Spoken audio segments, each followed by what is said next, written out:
hej, hej, kochani, z mroźnej, ze śnieżnej Norwegii, gdzie jest 0, -1 i śnieży bardzo mocno śnieżnej. Pozdrawiam Was i zapraszam do kolejnego odcinka Niezgodny, Niezgodna. Dalej z tą energią płomienia, którą odkrywam w sobie jako czwarty żywioł, z którego nie korzystałem, bo myślałem, że jak będę korzystał, to będę kogoś ranił, ale to nie jest do ranienia, tylko do obrony. Jeśli ktoś narusza moją subtelność, moją delikatność, moją miłość do istnienia i do życia, ale też zauważyłem też, że jestem nazywany narcyzem albo ignorantem, ale ja nie kupuję zewnętrznych ról, z którymi miałbym się utożsamiać. Ja znam swoją prawdę i idę swoją prawdą, swoją, subiektywną. A to, jak widzi świat echo, w ocenie i w doszukiwaniu się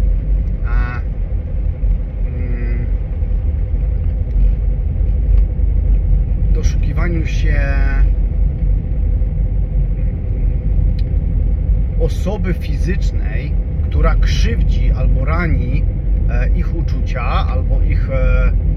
albo ludzi ego, no to słuchajcie, kochani, to właśnie te filmy powstają po to, żeby oddzielić ziarno od plewu. I ja tu nie oceniam w tym ludzi, tylko pokazuję, że sam się oddzieliłem. I tylko tyle. Pokazuję przez siebie, co się dzieje, jakie mam egzaminy w życiu i czy się z nimi utożsamiam, czy nie. Jeśli się z nimi nie utożsamiam, z tym, z każdą informacją, którą dostaję na przykład, to nie chodzi o to, że wszystkie informacje są złe albo toksyczne. Nie, tak nie ma. Tu chodzi zupełnie o coś innego. Chodzi o to, że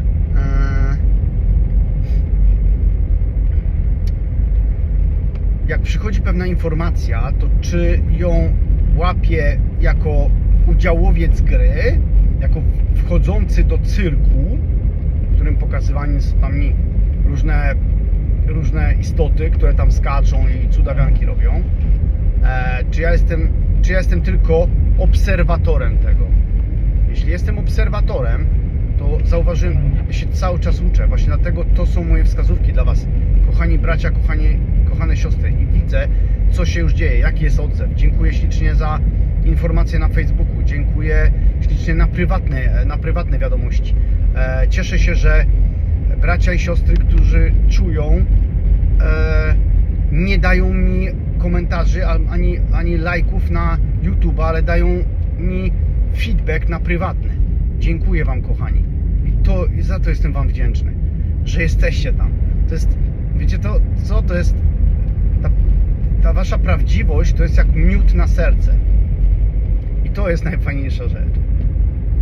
Ale to też pokazuje mi feedback, że nie jesteśmy tutaj sami, kochani. Bo tak to działa. Ja tutaj nie przyszedłem nikogo oceniać. Ocenia ego. Ale może ktoś powiedzieć, ale no to właśnie Ty oceniasz przez te ego, tak? Nie, ale to ja nikogo nie oceniam. Ego, drogi bracie, droga siostro, jeżeli Ciebie bolą te słowa, które są wypowiadane w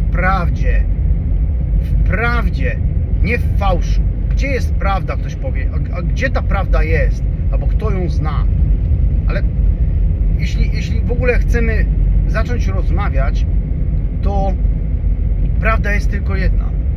My śnimy jeden głęboki sen i trąbią, Facebook trąbi, YouTube trąbi, ale nie takie AI, które są podszywane i są nie surowe, tylko manipulowane te nagrania przez sztuczną inteligencję. Ja się nie ja używam czatu GPT do pomocy w interpunkcji. Ja nie jestem jakimś pisarzem, nie będę się teraz uczył interpunkcji, bo w podstawówce zlewałem pewne rzeczy i nie przykładałem do tego wagi, bo moja dusza była większa niż to ciało, które tam chodziło do tej szkoły. Ja nie potrafiłem usiedzieć 45 minut z tyłkiem na krzesełku. Ktoś może powiedzieć, bo ty ADHD miałeś. Nie, kochany. Ja się nie urodziłem w tych czasach, w których były telefony, smartfony, czy to było dopiero początki telewizorów. Drogi bracie, droga siostro.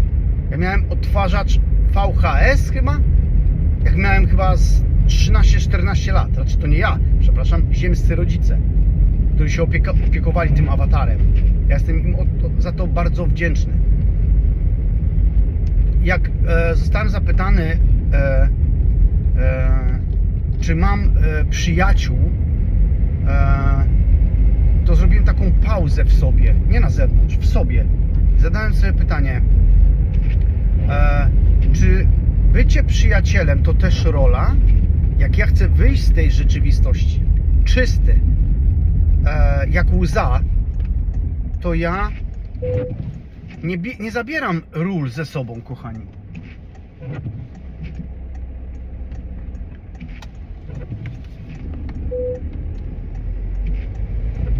Wiecie, podpowiedział mi to pewien zbawiciel świata. Gdy oglądałem film o Jezusie na YouTubie 3 godziny z haczykiem i zobaczyłem ostatnią scenę na krzyżu Jezusa, to zrozumiałem. Tam jest tyle prawdy, którą się kieruję w życiu, idę pomimo burz, pomimo łez, idę cały czas w ogień. Ogień mi wszystko zabrał i ja jestem za to wdzięczny, za to, że ja przeszedłem przez niego, że wytrwałem.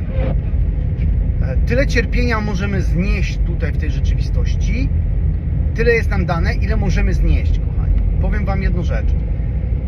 Ja jadę tylko tym samochodem, mam ten telefon i trochę rzeczy. Czyli to jest cały dorobek Echo, cały majątek, netto. Wow, teraz miliarder by powiedział, ten to dopiero wywindował.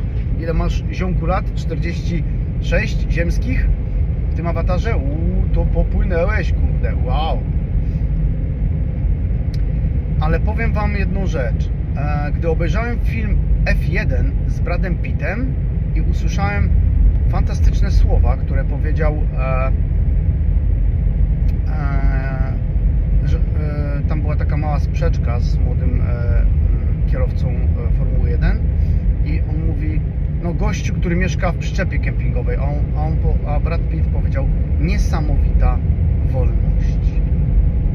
Zrobię kropkę taką małą na końcu, pożyczę to od mojego, jak byłem kierownikiem w Provident, to miałem kierownika fantastycznego nad sobą. Jeśli dotrze do niego ta wiadomość, to na pewno się, tak myślę, się uśmiechnie. Tylko nie wymienię jego imienia i nazwiska, ale jeżeli on to odczyta,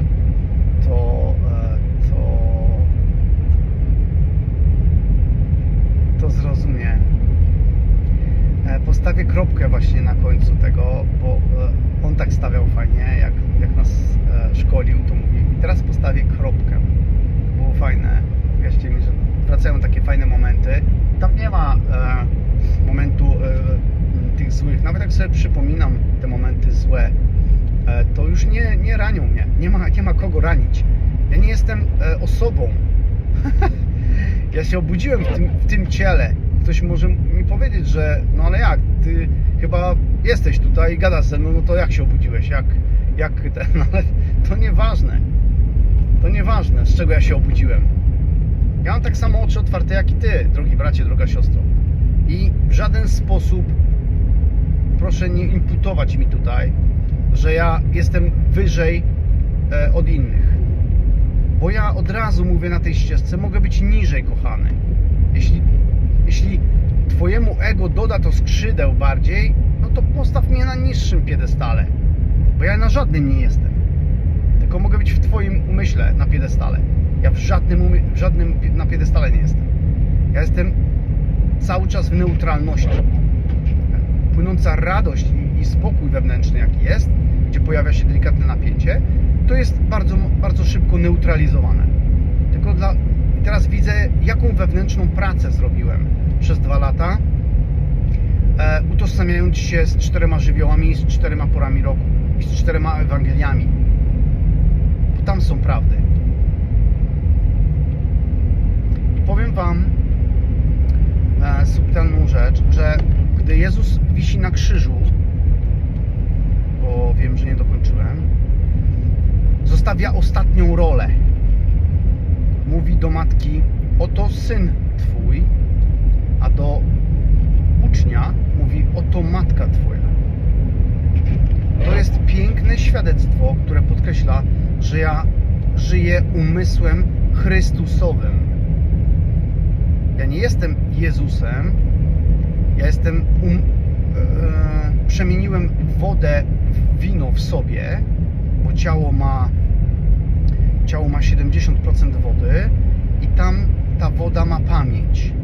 To, co nam włożono za dziecka przez rodziców, przez doświadczenia życiowe, kochani moi bracia i siostry, to dostaliśmy feedback.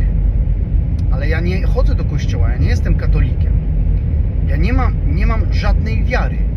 Bo żeby mieć wiarę, muszę utożsamić się z formą wiary, czyli z formą pewnej osoby, która chodzi jako katolik do kościoła.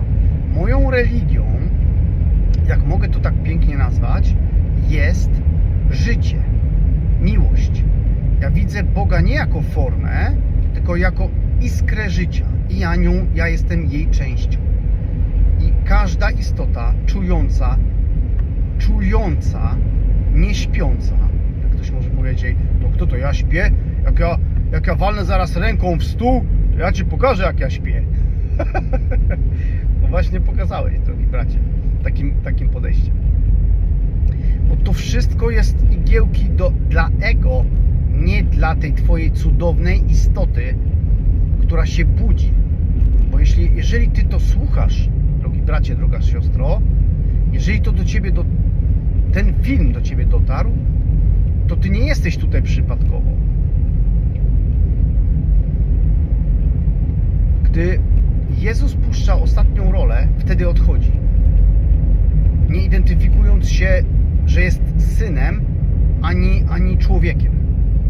Oddaje rolę syna uczniowi, który ma matkę. Gdy Jezus w filmie powiedział: poznacie prawdę, a ona was wyzwoli.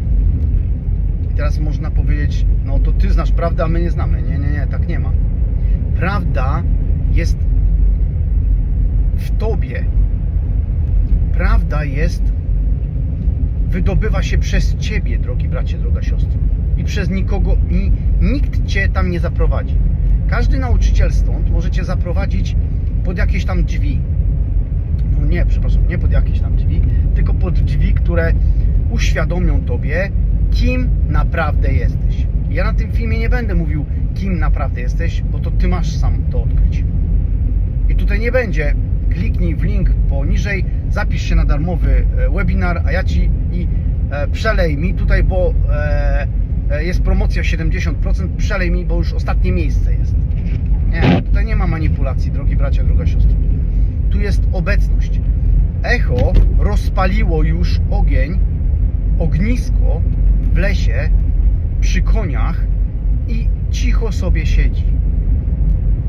I nawet gdy jest wieczór, dokładam do ogniska. Ja tam nie śpię.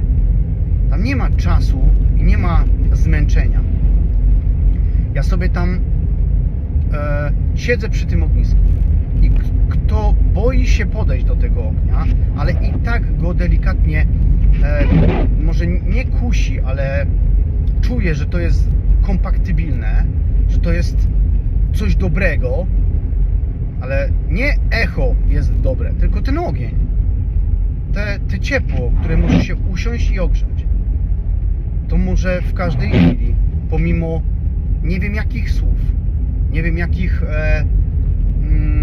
przekazów energetycznych, winy, poczucia winy, żalu, bólu, pretensji, złości, oceny, możesz, droga siostro i drogi bracie, przyjść. Zawsze. Bo to nie ja cię osądzam, tylko ten głos w głowie non-stop robi ci pranie. Czy to jest dobre, czy nie. Sprawdź go, wrzuć go na czata GPT. Może jest przebudzony, a może nie jest. Ale kto ma być przebudzony? No kto? Forma, tak? Ale ja nie jestem formą. To kto ma być przebudzony? Ja jestem czystą świadomością, która się wyraża przez to ciało. Nikt w tym świecie nie był ani uczonym, ani piosenkarzem. To świadomość się wyraża przez to. A to, że ktoś ma imię, to i utożsamia się z tym śpiewającym, no to jest tym śpiewającym i ma ten profit z tego. Ale jak sobie to uzmysłowisz, że jesteś wszystkim, droga siostro i drogi bracie, i niczym, i nic na ten świat nie przyniosłaś, bo nie przyszłaś tutaj zbierać fantów i szukać kolejnej rzeczy, kolejnego gadżetu. Chociaż Echo ma Aura Ring, wow, i smartwatch, no to już jesteś wego, wow. Jak poczuję, to oddam to wszystko. Jak poczuję istotę, która jest czysta, klarowna, nie ma w niej fałszu, zakłamania i idzie tą drogą, którą ja idę, to co mam, resztę oddam. To jest piękne. Ja nie potrzebuję niczego, żeby być. Ja nie potrzebuję lęku tego świata i czucia go, chociaż wiem, że on jest tam, ale on nie ma do mnie dostępu. On przychodzi, mnie tam delikatnie kąsa i mi pokazuje, ale zaraz jest oświetlany światłem świadomości i ja wiem, że nie jestem tym doświadczeniem albo tą emocją, czy tym odczuciem i to jest z automatu, jest odklejone ode mnie. Tak to działa. I każdy może to zrobić. Jeśli to słuchasz, to jest narzędzie, to właśnie trzymasz w ręku narzędzie, które może, nawet nie może, one uświadamia tobie prawdę, którą już znasz. Kto pierwszy, jak to było? Kto jest bez grzechu, niech rzuci kamień. A czy echo, które podróżuje tu przez tego awatara, się wyraża. I czasami jest naciskane na różne elementy.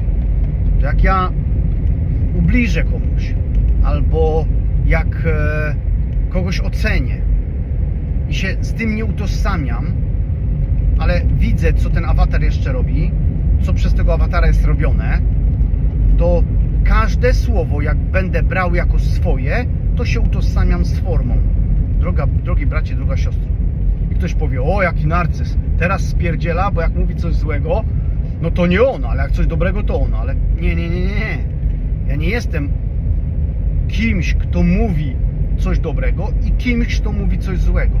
Nie utożsamiam się z personą. Mój stan świadomości i percepcja taka jest poszerzona, że ja się z niczym nie utożsamiam. Nie można echo nic zabrać, ani nic dać. Ja mogę tylko być. Jak chcesz mnie zaprowadzić, drogi bracie, droga siostro, do przeszłości i wałkować temat z wczoraj, to z automatu od razu stawiam granicę i mówię, dziękuję za te piękne doświadczenia.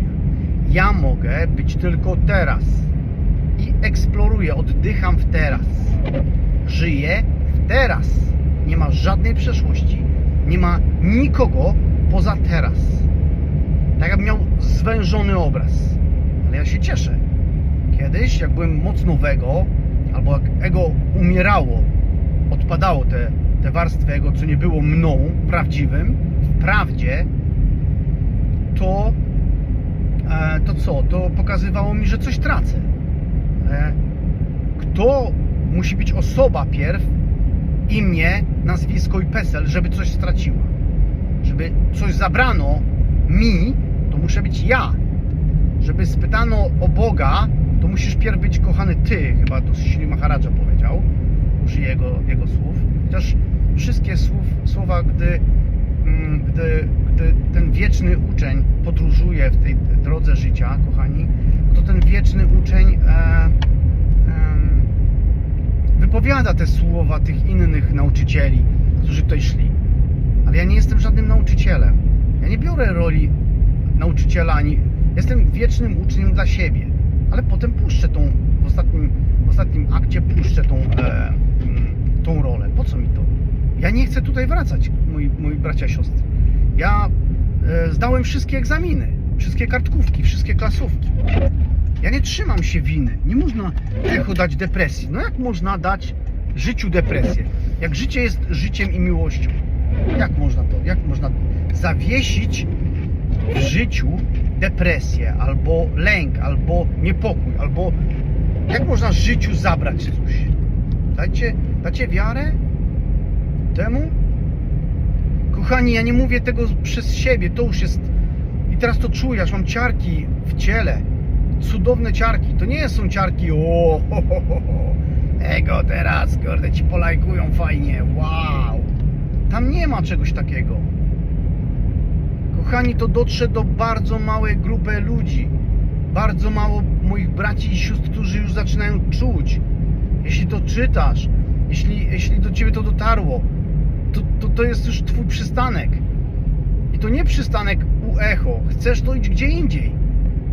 Ja nawet nie chcę, żebyś tutaj szła. I to nie jest marketing sprzedażowy, chociaż robiłem sprzedaży jako forma. To nie jest marketing.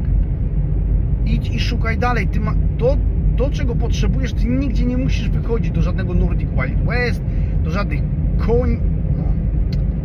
No tego to nie. No, konie to są takim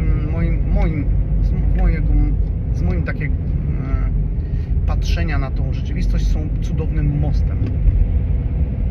Bardzo mocno, bardzo głęboko wchodzę w ciało, gdy jestem z nimi. Czytam je, oddychamy razem. One mnie słyszą i wiedzą, że ja jestem. Widzą mnie, czują mnie. Ja zamykam oczy i one podchodzą do mnie. Ja nawet nie muszę zamykać oczu. Ja podchodzę do ogrodzenia i one podchodzą. I ktoś może powiedzieć, no tak, ale one szukają marchewki albo jabłka. Tak, że ja im tego nie daję. I dlatego rozumiem teraz, jak Jezus pokazuje, że w jednej jakiejś tam scenie było, nie w tym filmie, ale chyba gdzieś czytałem, że Jezus kładzie się na trawę i podchodzą do Niego baranki, i biegnie, kto to jest? Pasterz. Biegnie pasterz, ich opiekun, pasterz biegnie i mówi, ale co ty tam z nimi robisz? Nie dotykaj je, one nie podchodzą do obcych. I to mnie dotyka w takich sytuacjach. Aż mi się łzy kręcą w tym. Ja nie przyszedłem tutaj się bronić. Ja tutaj przyszedłem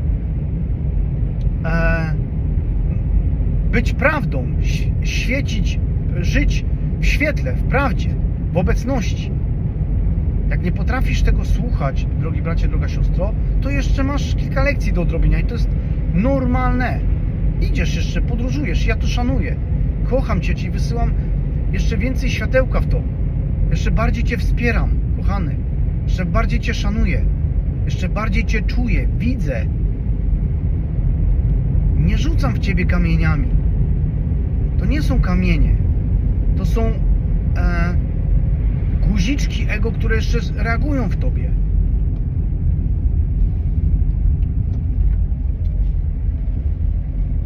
I można bardzo łatwo to pomylić z tym, że o dobra, mam rozdęte ego, to ja wychodzę z takiego towarzystwa. Ale jak ja czuję nie guziczki są naciskane, tylko czuję, że ktoś mi chce dać winę, poczucie winy, albo że ja jestem za coś odpowiedzialny. Ale jak życie może być odpowiedzialne? Jak miłość, czysta, klarowna miłość w małym dziecku może być za coś odpowiedzialna? Ja przyszedłem tutaj, urodziłem się na nowo, a ludzie oceniają mnie za mój płaszcz, za mojego awatara. Ale kim był ten awatar przed tym, zanim ja tu przyszedłem? Kim był? Ojcem? Synem? mężem, wrogiem, przyjacielem, kumplem? Kim jeszcze mógł być?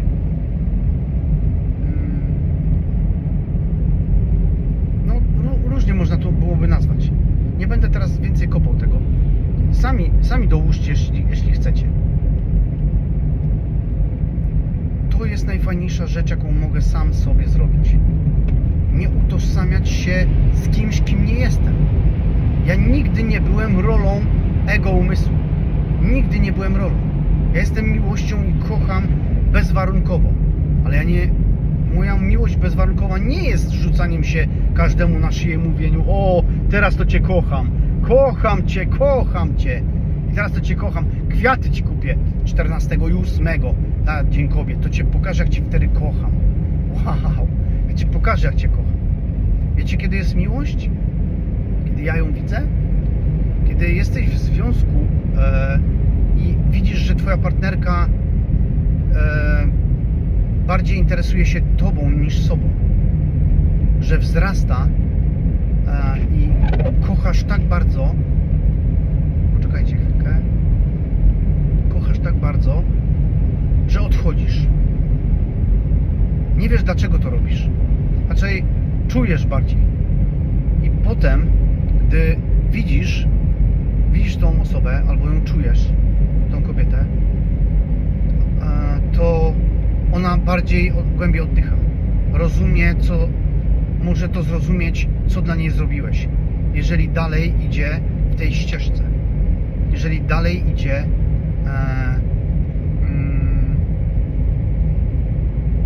w ten ogień. Jeżeli dalej widzi stratę jako błogosławieństwo. Echo nie wie, czy będzie miał partnerkę. Na razie to echo, jak mogę przyłożyć do tego jakiś kalendarz ziemski, no to ma tam rok i parę miesięcy. Świadomość wróciła do tego ciała w takim narodzeniu dziecka, ale już teraz nie pozwala sobie wrzucać wszystkiego, lęku, strachu, niepokoju, winy tego świata, w którym żyją moi bracia i siostry. Nie pozwala już mi, bo nie jestem bezbronnym dzieckiem. Nie jestem małym JP, który pozwala sobie jako dziecko bierze wszystko, bo nawet nie wie, że cokolwiek bierze. Powiem Wam pewną sytuację, gdy byłem sam w Strynie, w takiej miejscowości w Norwegii, w lato. I gdy byłem tam na autofagii, gdy nie jadłem, było bardzo ciepło wtedy. Tam był zlot samochodów i różnych motocykli i ciężarówek. Pięknie było popatrzeć na to. I poczułem, że muszę iść do toalety, no bo trochę tej wody piłem. Herbatki sobie robiłem ziołowe. I co się stało? Poszedłem do toalety, do CPN-u i wyszedłem i poczułem zauważyłem, że nikogo nie ma na tym CPN-ie. Ale poczułem dziwną energię. I co się stało? Stało się to, że zobaczyłem małego chłopca. Taki 5-6 lat może nawet 7, tak do końca nie jest łatwo określić wiek dziecka. I co się stało? Gdy zaobserwowałem tego chłopca, kątem oka widziałem, że za tego budynku, gdzie znajduje się jedzenie i picie i kasa fiskalna tego CPN-u w Strynie przy drodze, przy rondzie, zauważyłem, że kobieta z mężczyzną i chyba z córką, z taką dziewczynką starszą, znikają za rogiem. I te dziecko się rozgląda i szuka rodziców. Tak na początku. Znaczy na początku tego nie zbierałem, tak jak teraz to mówię, bo jak parę dni temu o tym pomyślałem, to dopiero zobaczyłem w czym byłem. I zobaczyłem, jak te jak poczułem taką dziwną energię, taką nie do końca zrozumiałą, niesmaczną taką. A byłem w takim fajnym flow, na tej autofagii jestem w takim odczuciu ciała i nie jadłem chyba 20 godzin, albo może więcej, może mniej. Kochana, starczy już, dziękuję Ci. I powiem Wam, że zobaczyłem jak to dziecko wpada w panikę i tak jakbym zobaczył, albo może nawet bardziej poczuł, że ta energia, którą czuję, przestraszyła to dziecko. I zobaczyłem, co się z tym małym chłopcem dzieje. I ja chciałem mu pomóc, ale tak jakby mnie coś zblokowało. Tak jakbym miał na to popatrzeć, jakbym był zatrzymany w tym. Jakbym był tylko tym obserwatorem. Że jakbym miał świadectwo dostać. Wtedy mówię, wtedy to tak się działo, to było... Dla mnie wtedy tak nie do końca to zrozumiałe, bo byłem w tym doświadczeniu. I ten chłopiec trzymał się za czapkę i poprawiał ją i krzyczał po norwesku chyba: mama, mama, mama. I w pewnym momencie widocznie ta kobieta usłyszała, jak zniknęła za rogiem, że on nie idzie przy nich chyba. I wybiegła do niego i tak dalej. I on biegł taki rozżalony, rozpaczony, że... Co sam zaobserwowałem i odczułem? To, że ja poczułem to, co dostałem od mojej ziemskiej mamy, gdy poszedłem ze swoim ziemskim ojcem i ze swoją ziemską siostrą, rolą siostry i rolą ojca. Nie ma tutaj żadnej ani siostry, ani ojca, ani mamy. Ale odegrali najlepsze role, jakie tylko mogli. Jestem im bardzo wdzięczny. Zobaczyłem w szpitalu, w telewizorze, bo nie mogliśmy iść na porodówkę. Ja wtedy tego nie rozumiałem, miałem 4 lata.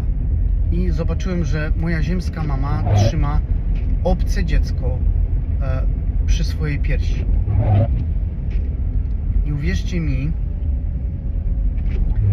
że wtedy... Teraz wiem, co się stało. Wtedy zostało mi pokazane to, że nie jestem kochany. Nawet nie macie bladego pojęcia, albo może macie. Przepraszam za określenie. Nawet może więcej jak macie, jak to słuchacie. Co dajemy sobie nieświadomie. I gdy ja zrozumiałem, że jak ktoś mi mówił na zewnątrz: ej, ale to mnie boli, co mówisz, to zrozumiałem, co dajemy sobie w nieświadomości. I gramy te role, cierpimy tutaj, bo nie wyjdzie się inaczej, nie wejdziesz, kochany bracie, do raju, nie wejdziesz, nie obudzisz ducha inaczej, jak przez cierpienie. Wszystko to, kochany bracie, kochana siostro, co dostałeś, jest błogosławieństwem. Uwierz mi, każde cierpienie było drogą do Twojego przebudzenia, do słuchania tego filmu, do słuchania innych filmów, do oglądania filmów o Buddzie, o Jezusie, o Osho, nieważne jakich. Każdy film, każde słowo, każdy ruch, każdy gest był dla Ciebie, tak jak ja rozumiem oddech, był dla Ciebie błogosławieństwem. To jest piękne. Wierzcie mi, że ja miałem taki sen dzisiaj, że śniło mi się, jak dzwoni do mnie jakiś brygadzista, foreman z Norwegii i mówi, pokazuje mi na wideo, mówi: jesteś na grupie takiej, na wideo, czy możemy porozmawiać? Użył imienia, czyli foreman, mówię: proszę. I pokazywał mi zastawy stołowe, różne alkohole, jedzenie pyszne i tak dalej. I ja mówię: co to za bankiet? A on mówi: no to jest takie tam spotkanie integracyjne, znaczy nie, chyba nie integracyjne, tylko takie, no jak to w firmach, no, może być też integracyjne, nazwijmy to integracyjne. I mówi: zastanawiamy się nad przyjęciem Cię z powrotem do pracy, co Ty na to? Jakbyśmy Ci złożyli ofertę. Ja mówię, kurde, wiesz co, słucham, no. Dalej ciebie słucham, nie? I mówi, nie do końca doszło do mnie informacja, co miałbym robić, ale doszła do mnie informacja, że co to dołożymy mu $1 do godziny. I słuchałem tego cały czas, słuchałem i w końcu powiedziałem, że dziękuję za informację, odezwę się, jak to przemyślę. I potem, gdy się obudziłem, poleżałem jeszcze w łóżku i przychodziło do mnie tak dużo wszystkich świadectw, wszystkich doświadczeń, które przeżywałem, które doświadczałem, które uzdrawiałem w sobie, wtedy jeszcze nie wiedząc, że to robię. Ta integracja to są te nasiona, te korzenie, ja tego nie widziałem. Ja szukałem cały czas tego na zewnątrz jeszcze. Szukałem tego, jego umysł mi jeszcze podpowiadał, kurde, tak cichutko, no ale zobacz, no nie masz tego, no nie masz tego, no nie masz tego. Aż w końcu zrozumiałem to.